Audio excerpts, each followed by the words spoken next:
Championship on the KwaZulu-Natal South Coast in early March. 53 cars took to the start line in the resort town of Scottsboro.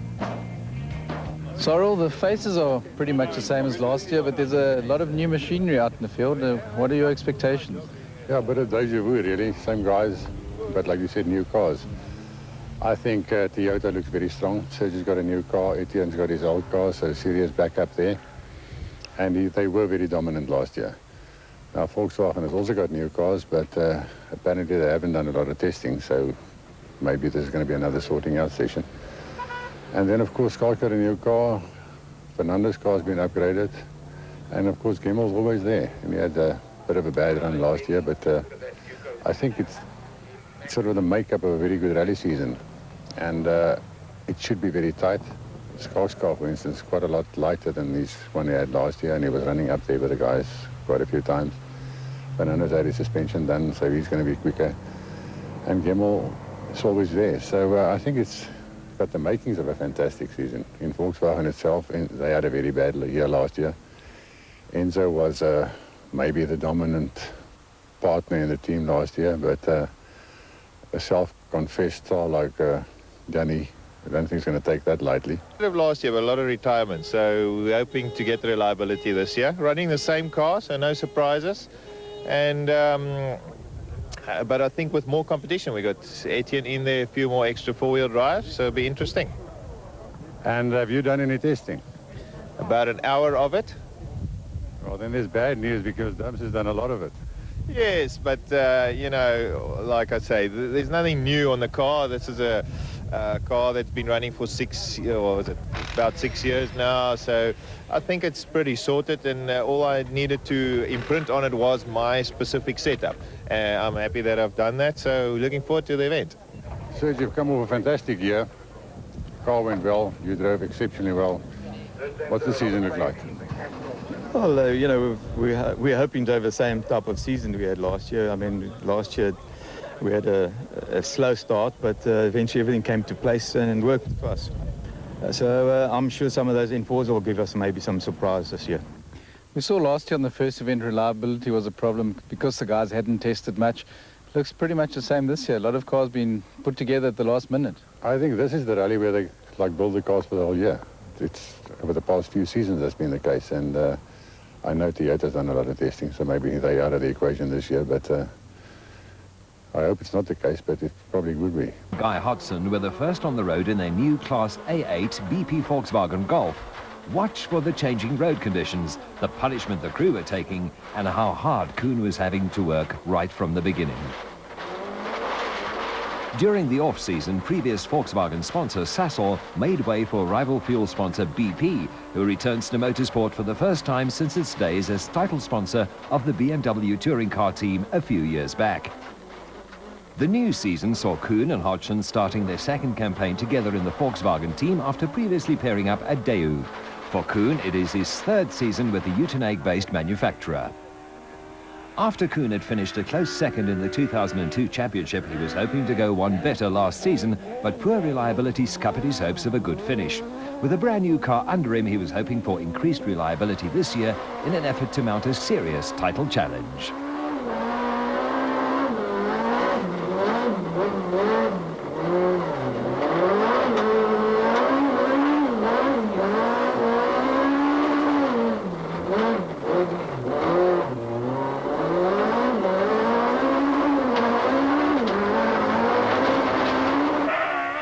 The new Golf shell was imported from Volkswagen Racing in Germany, as opposed to being built locally, as was the case with the previous model. Although no different in specification to the old car and therefore sporting no significant performance gain, the new car should offer increased stiffness and reliability.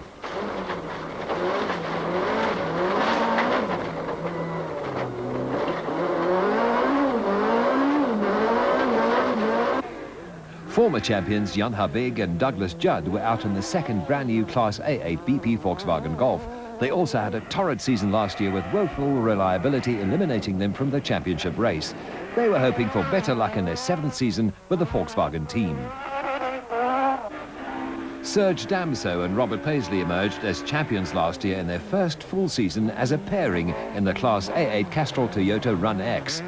Last year's event saw them fighting an ill-handling, newly developed car for the entire distance.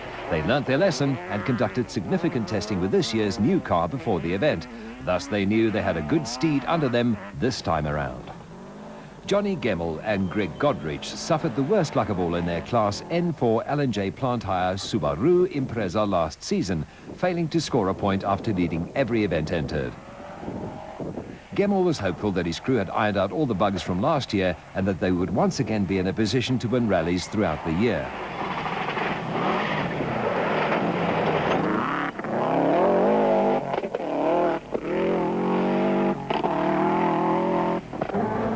Etienne Lawrence and Andre Vermeulen were the stars of last season as they pushed Damso all the way to the final event for the title. It was almost a case of David versus Goliath as the crew were up against the Class A8 cars in their team total Class A7 Toyota Corolla. Their success saw them upgrade to the Premier Class A8 for this season with team total. Lawrence was still feeling his way with the ex-Damso Run X after precious little time to test during the off-season, and he felt that some mechanical changes were still necessary for him to extract the maximum from the car.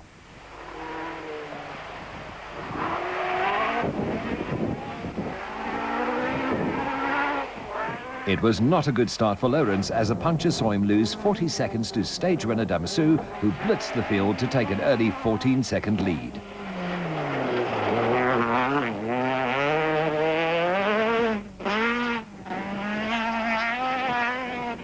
Michael Schumacher's fans were confused as to when he would arrive. Fernando Rueda also threatened to win an event last season, but just couldn't pull it off in his Motion Motorsport Mitsubishi Lancer. Partnered with Pierre Aris, who joined him mid-season last year, he was confident of taking the fight to the Class A8 cars. He started well with equal second fastest time. Kuhn caught up with a private vehicle in the middle of stage 2. Watch closely as he gets the Golf going sideways as he passes. The incident would lead to much unhappiness on the event as the Golf broke a side shaft a little further into the stage, which Kuhn and Hodgson attributed to hitting a rock as they squeezed past the vehicle.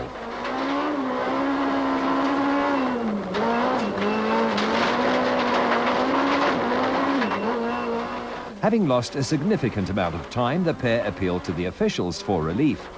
After considering the evidence, Kuhn was given the same stage time as teammate Habig, a decision no one could fathom as it set a precedent never seen before. Usually, if there is an unfair disadvantage, either all competitors get the same time or the stage is scrapped. The incident and decision incensed the other competitors, who felt that it was hugely unfair to award Kuhn a competitive time, as over the years teams have come across other cars and even animals, and they just had to bear the consequences. The decision meant Kuhn kept second position on the road for day 2, which proved to be an advantage for him in the wet conditions and a disadvantage to those behind.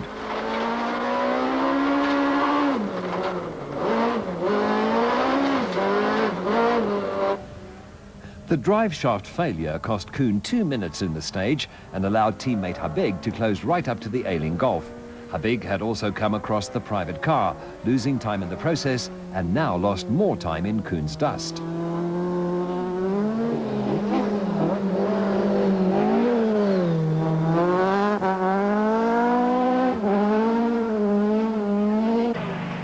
While Judd and Shrewsbury discussed stage times, Kuhn's mechanics were working furiously to replace the broken drive shaft in the time permitted for servicing.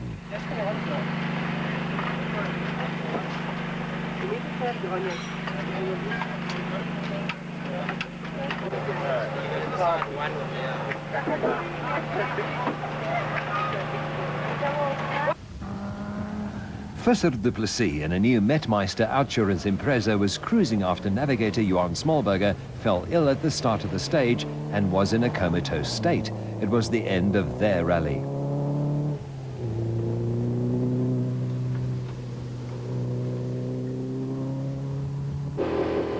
Amid the peace of the Natal farmlands, Kuhn blasted off into stage 3.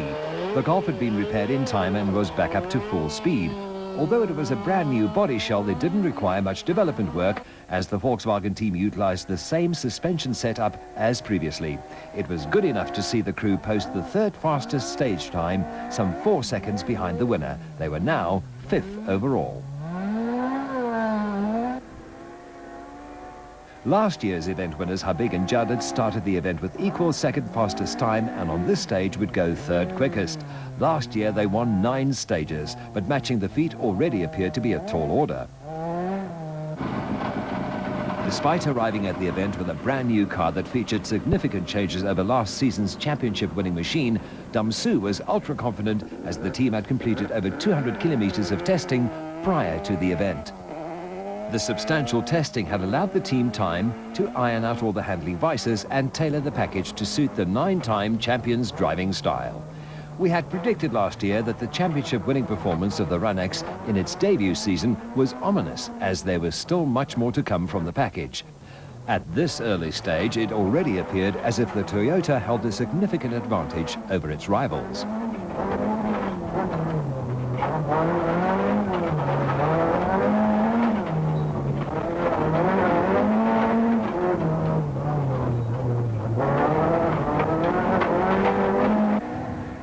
With 62 rally wins to his name at the end of last year, Damsu had closed to within 4 of equaling Sarel van der Merwe's all-time record of 66.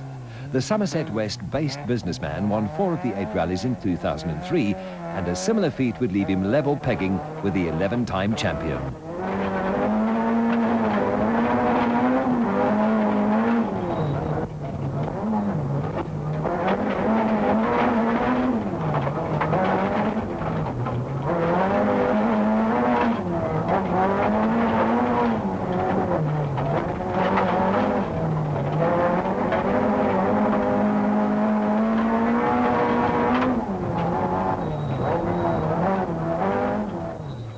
Navigator Paisley won his first national title with Damsu last year and would desperately love to add another to his bow, while Toyota would like to add to its 12 manufacturers' titles. It scored almost double the points of its closest rival last season, on its way to winning a total of 15 titles in a dominant season.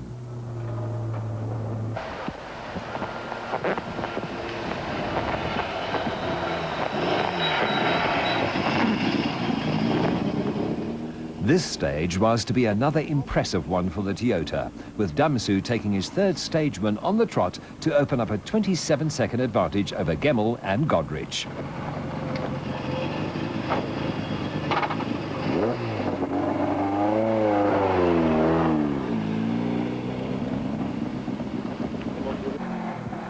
Gemmell hadn't yet won a stage, but had set consistently quick times to hold 2nd overall behind Damsu.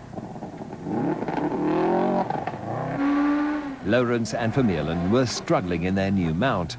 2 punctures in the first 2 stages saw them lose almost 2 minutes to lead Damsu. They went another 18 seconds down on this stage to languish in 8th place. Not the type of start to his Premier Class campaign that Lawrence would have expected. After yet another puncture, the team discovered that they were underinflating the tyres and corrected the problem. It was the end of their puncture woes. It wasn't the first time that Lawrence had contested Class A8. In 1998 and 1999, he ran a total Toyota conquest, putting in some good results before returning to Class A6 when Toyota decided to drop out of the Premier Class in 2000. Being back in the Premier Class, the pressure is on him to perform. While his performances in the Class A7 car last year were stunning, there are those who feel that he will struggle in the top class. After his good start, the Raider lost 2 minutes on stage 2 and incurred a 3-minute penalty at service due to a faulty sensor that brought the oil pressure light on in the stage. Jean-Pierre Damsu and Kobus Frey started the event slowly in their Class A7 team total Toyota Corolla, looking out of sorts with the car. After their reliability-plagued season in 2003, Jürgen Fecken and Dave Levkovich were hoping for increased reliability from their Class A7 BP Volkswagen player this season. Their rivalry with Damsu Jr. will be watched with interest during the season. Skalkberger and Vito Bonafede were finding their feet in their newly imported pro-drive-built Bridgestone Subaru SA Impreza. They set the second fastest time on this stage to hold third overall. Fresh from a regional event win, Kali van der Merwe and Gideon Trollop were pumped up in their mobile Subaru Impreza. Nicholas Ryan and Brian Carahill made an impression last season and had managed to attract support from Bosel for their Subaru Impreza. They were fourth on this event last year and wanted another good result. The top car Bosch BMW of Cliff Blackman and Johan Klaassen had shed some more weight and found more power over the close season. However, it was suffering from an electrical misfire that the crew couldn't trace, despite 2 days at BMW guru Hendy van der Linde's workshop. Charles Wilkin and Robin Houghton had things all their own way in Class N3 last season in their Castrol Toyota Run X, but with new entrants to the class this year will be more difficult. One of their major class rivals will be Jacques Buerta and Greg Gericke in their Rally Star Ford Focus ST170. As will multiple Class A5 champions Rodney Versace and Carolyn Swan, who have a new Team Total Toyota Run X at their disposal for the season. Chris DeWitt joined the Team Total outfit in a Class N2 Toyota Corolla and was teamed with a new navigator in Patrick Yende. Die-hard spectators braved the elements as rain began falling. Being first on the road, Kuhn was having the best of the road.